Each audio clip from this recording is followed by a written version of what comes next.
O Senhor esteja convosco. Ele está no meio de nós. Proclamação do Evangelho de nosso Senhor Jesus Cristo, segundo São Mateus. Naquele tempo, os fariseus fizeram um plano para apanhar Jesus em alguma palavra. Então mandaram os seus discípulos com alguns do partido de Herodes, para dizerem a Jesus: Mestre, sabemos que és verdadeiro e que de fato ensinas o caminho de Deus. Não te deixas influenciar pela opinião dos outros, pois não julgas um homem pelas aparências. Dizei-nos, pois, o que pensas. É lícito ou não pagar imposto a César? Jesus percebeu a maldade deles e disse: Hipócritas, por que me preparais uma armadilha? Mostrai-me a moeda do imposto. Levaram-lhe então a moeda. E Jesus disse: De quem é a figura e a inscrição desta moeda? Eles responderam: De César.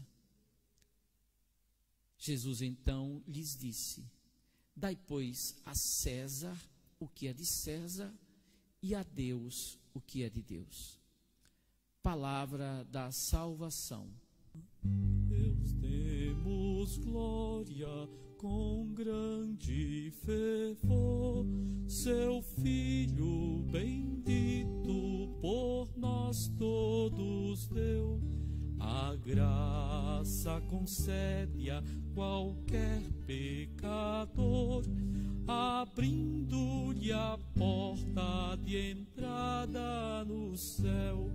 Exultai, exultai, vinde todos louvar a Jesus Salvador, a Jesus Redentor. A Deus demos glória, porquanto do céu seu Filho bendito por nós todos deu. Amados irmãos e irmãs, hoje o Evangelho tem um ensinamento todo especial para nós e penso que extremamente útil. Hoje no Evangelho nós vemos dois grupos se aproximarem de Jesus: os fariseus e os herodianos. E Jesus diz claramente que eles preparam uma armadilha contra o Senhor. Amados, aqui a gente precisa explicar algo importante. Vejamos, no tempo de Jesus, a sociedade judaica era constituída de diversos partidos, de diversos grupos: fariseus, saduceus, herodianos, zelotas, essênios. E quando o Evangelho diz que se unem fariseus e herodianos, isso aqui, tecnicamente, a gente diz que é quase um merismo. Quer dizer o quê? É como se fosse conservadores e liberais. Porque os fariseus eram um grupo religioso, e no tempo de Jesus, política e religião estavam juntas, né? Porque falar de posições religiosas era também falar de questões políticas. Os fariseus eram extremamente observantes da lei, extremamente religiosos, enquanto que os herodianos eram o que nós poderíamos chamar de liberais.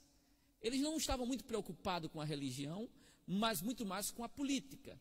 E eles faziam qualquer coisa para se manter no poder. Basta lembrar que Herodes, que foi rei, ele não era descendente de Davi e se tornou rei não por direito, mas por acordo político com o imperador romano. Pois bem, é como se disséssemos que todos se unem contra Jesus. Fariseus e herodianos. E aqui deixa eu dizer mais uma coisa, e uma aplicação dessa realidade, é o que nós vemos sempre hoje na sociedade. Se você falar, por exemplo, da Igreja Católica, Não importa, se você pegar os ateus, eles são contra a igreja, mas se você pegar também as seitas, as outras religiões, também eles são contra a igreja. Todos são contra a igreja. Todos são contra os cristãos. Podem ser religiosos ou podem não ser. Aqui nessa situação nós vemos a mesma realidade. Todos contra Jesus. Como todos são contra a igreja em nossos dias. Muito bem, todos se unem contra o Senhor. Né? Como a gente vê no julgamento de Jesus, Pilatos e Herodes eram inimigos. Na hora de condenar Jesus, se uniram. Pois bem, assim também é na nossa sociedade. Os partidos são contrários, mas contra a igreja todos se unem. Amados, eles se unem e preparam uma estratégia para pegar o Senhor. Eles começam elogiando Jesus, né? Alguém dizia que não tenha medo de quem lhe critica, mas de quem lhe elogia. E de fato, aqui é um exemplo típico disso, né? Eles começam dizendo, mestre, começa com um elogio, chama Jesus de mestre, didáskalos. Eles elogiam o Senhor. E tecem o Senhor é segundo a verdade, não julga segundo a aparência. Eles não dizem nenhuma mentira sobre Jesus. Tudo que eles disseram é verdade, foram palavras verdadeiras. A verdade o problema não estava nas palavras ditas, mas a intenção com a qual se diz. Embora tudo que eles dissessem fosse verdade, a intenção era perversa, não é?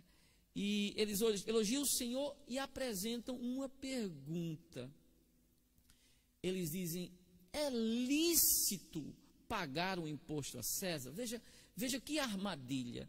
Ali nós tínhamos tantos os que eram contrários ao Império Romano, no caso os fariseus, como os zelotas e os essênios, que se opunham velada ou explicitamente à dominação romana, como os herodianos, que só estavam no poder por causa de César. Foi exatamente o imperador que colocou Herodes no poder. Então, o que aconteceria se Jesus dissesse que era ilícito? Certamente os herodianos iriam acusá-lo de ser um revolucionário e de estar contra o império. E se Jesus dissesse que não era lícito, se colocava o povo contra Jesus. A resposta do Senhor é surpreendente. Ele disse, mostre-me. Primeiro ele chama de hipócritas, né? O Senhor também não perdeu a oportunidade. Ele diz, mostre-me o denário. Era a moeda romana. Não sei se vocês sabem, não está no texto, mas é importante dizer o que estava escrito na moeda. A moeda, de um lado, tinha o rosto de César, estava escrito Tibério César Divi Augusti Filius, ou seja, Tibério César, o filho de Deus, filho divino. Do outro lado estava César sentado num trono, estava escrito sumo pontífice, ou seja, sumo sacerdote. Aquela moeda não era apenas uma questão econômica, ali também tinha uma mensagem religiosa, onde se dava a César uma dignidade divina. Não sei se vocês sabem, mas o imperador se autoproclamava Augusto, que quer dizer divino. Aqui eu gostaria de fazer uma explicação, porque quando a gente liga a TV, o tempo todo nós ouvimos falar de Estado laico, ou seja, de separação entre igreja e Estado. Deixa eu explicar para vocês que quando a gente olha a história da igreja, a maior tentação não é a igreja que quer dominar o Estado, mas o Estado que quer dominar a igreja. Os poderes políticos sempre quiseram a força da religião do seu lado, ou seja, se submeter a religião aos seus propósitos. Então nunca se esqueçam que quando você ouvir esse discurso, separação Estado e igreja, como se a igreja quisesse dominar o Estado, nunca se esqueçam que se você estudar a história do jeito certo, você verá que sempre é o Estado que quer dominar a religião. Veja, na Idade Média, qual era a briga entre o Papa e o imperador? Porque o imperador queria submeter o Papa ao seu poder. Uma das heresias da antiguidade cristã, qual é? O cesaropapismo. Que quer dizer o quê? Que é o rei que domina, que é uma espécie de papa. Por isso chama-se cesaropapismo. Por isso, amados irmãos, Jesus aqui, ele estabelece um princípio. Ele mostra primeiro a moeda e ele diz: dai a César o que é de César e a Deus o que é de Deus. Essa palavra de Jesus, nós podemos aprender 3 coisas. E eu queria explicar aqui didaticamente. A primeira delas é que a separação entre igreja, entre religião e Estado, já foi estabelecida por Jesus. Não é novidade para nós. Quando as pessoas falam de Estado laico, de separação entre igreja e Estado, pois bem, isso já foi advogado por Jesus quando disse: dai a César o que é de César e a Deus o que é de Deus. Jesus já fez essa separação. Por quê? Repito, porque a tentação é sempre o poder constituído que quer dominar a religião. Isso é na história. Veja, porque foi que a igreja da Inglaterra se separou de Roma? Porque o rei queria ser o papa daquela igreja, as igrejas nacionais. Esse é o problema. E assim é na história e é em nossos dias. Né? Em nossos dias, querer domesticar a religião. As leis que se fazem hoje têm esse sentido, né? Dizer à igreja o que é que a igreja pode dizer que é certo e o que é errado.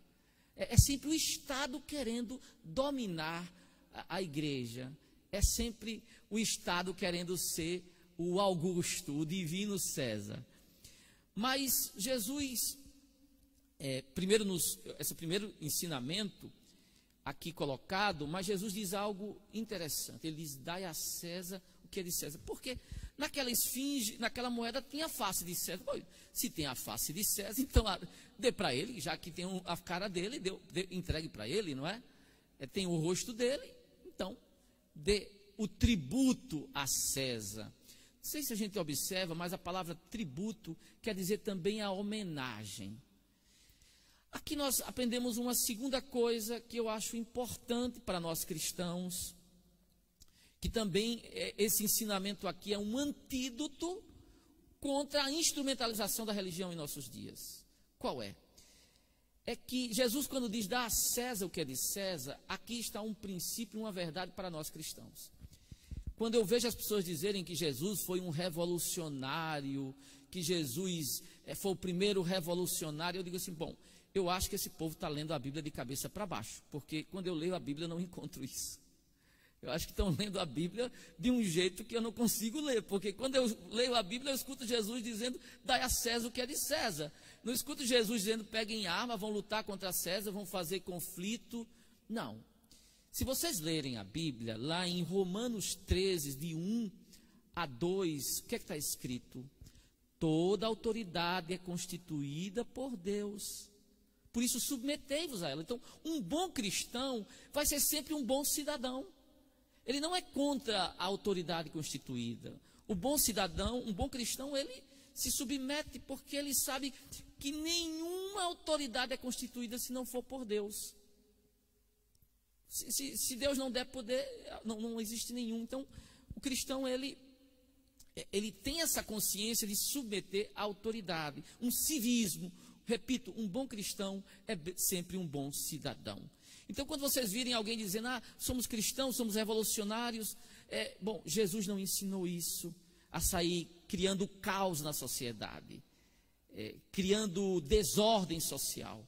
Isso não é evangélico, não é cristão. Devemos ter muita clareza. A carta de São Paulo vai nos mostrar exatamente isso. Respeitar a autoridade, que é o princípio da ordem. Você imagine, por que a sociedade está tão confusa? Por quê? Porque se inoculou na sociedade, na mente das pessoas, que é uma virtude ser rebelde. As pessoas dizem, é uma virtude ser rebelde. E aí, os filhos não respeitam mais os pais. E aí é certo não respeitar, mas que olha, se o filho não respeita o pai, é uma desordem, é o princípio da desordem social. Por isso, respeitar a autoridade começa em casa. O filho que respeita o pai, ensinar a respeitar. E a gente sabe que casa de pai, escola de filho. É um princípio que deve ser aplicado, respeitar. Por que a sociedade está um caos? Porque os alunos não respeitam os professores. É o caos, é a desordem. As pessoas na rua não respeitam as autoridades. Pois bem, um bom cristão não aceita esse tipo de ideologia. Em nossa sociedade, marxismo, que coloca uns contra os outros, esse vírus marxista. Alguém me perguntava, mas Frei, será que o comunismo não é contra o cristianismo? Eu digo, mas claro que é. Um dos princípios errados do comunismo é a luta de classes, que desrespeita essa ordem dada por Jesus, dai a César o que é de César. Jesus não ensinou colocar umas pessoas umas contra as outras, homem contra mulher, pai contra filho, aluno contra professor, os fiéis contra padre. Não, ele não ensinou isso. Ele ensinou a respeitar a ordem estabelecida. Repito, um bom cristão será sempre um bom cidadão. Mas, por fim, ele diz, dai a Deus o que é de Deus. Irmãos, aqui é o ensinamento mais importante de Jesus aqui, porque a grande pergunta é, o que é de Deus? Alguém poderia dizer, uma horinha num domingo para eu ir à missa? Bom, se você está pensando assim, eu me desculpe, você não entendeu o que é Deus, ou quem é Deus. O Salmo 24 tem uma frase que me agrada muito, que diz assim, do Senhor é a terra e tudo que ela contém, e todos os seres que o povoam.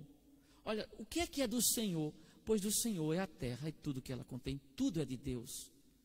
Tudo é de Deus. Não existe nada, não existe uma hora da sua vida que não seja de Deus. Não existe um momento, aqui não está limitando o que é de Deus, mas está amplificando o que é de Deus, porque do Senhor é a terra e tudo que ela contém. Mas aqui também nós aprendemos uma coisa, irmãos, que também precisa ser dito, e a Bíblia também esclarece isso. Às autoridades eu dou tributo de autoridade, eu não dou tributo de Deus. Uma autoridade civil terá todo o meu respeito, mas nunca a minha adoração. Uma autoridade civil terá toda a minha solicitude, mas não a minha submissão. Lá em Atos dos Apóstolos, quando proíbem os discípulos de falar no nome de Jesus, o que é que os discípulos respondem? Convenhante obedecer a Deus que aos homens. Se as autoridades me derem uma ordem contrária à lei de Deus, infelizmente eu terei que dizer, a Deus eu dou o que é de Deus. Só Deus para me dizer o que é verdade. Não adianta uma autoridade me dizer que o aborto não é uma coisa tremenda, porque o Senhor é o Senhor da vida. Não adianta nenhum cientista me vir com alguma explicação mirabolante, porque não me convencerá, porque a verdade é Deus. A verdade não está a dispor das autoridades. É por isso que eles querem se autoproclamar Deus, se querem colocar no lugar de Deus, Senhor do certo e do errado, da verdade e da mentira. E esse tributo eu não darei nunca a nenhuma autoridade. Esse tributo e essa honra só a Deus. Solos Deo glória, só a Deus glória. A honra de Deus, só a Deus. Não aguenta ninguém me dizer, essas ideologias de gênero agora querem mudar o modo como a gente deve falar com o homem, com a mulher, mudando as palavras, invertendo as ordens. Me desculpem, mas Deus, quando criou homem e mulher. Por isso, irmão, me desculpe, a verdade é aquela de Deus. Ela não está à disposição.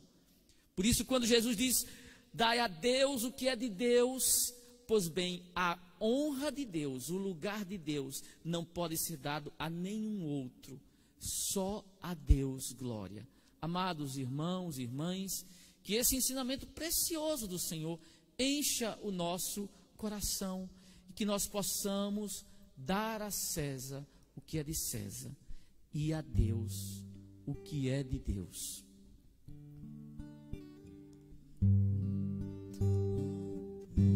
Demos glória com grande fervor, seu Filho bendito por nós todos deu.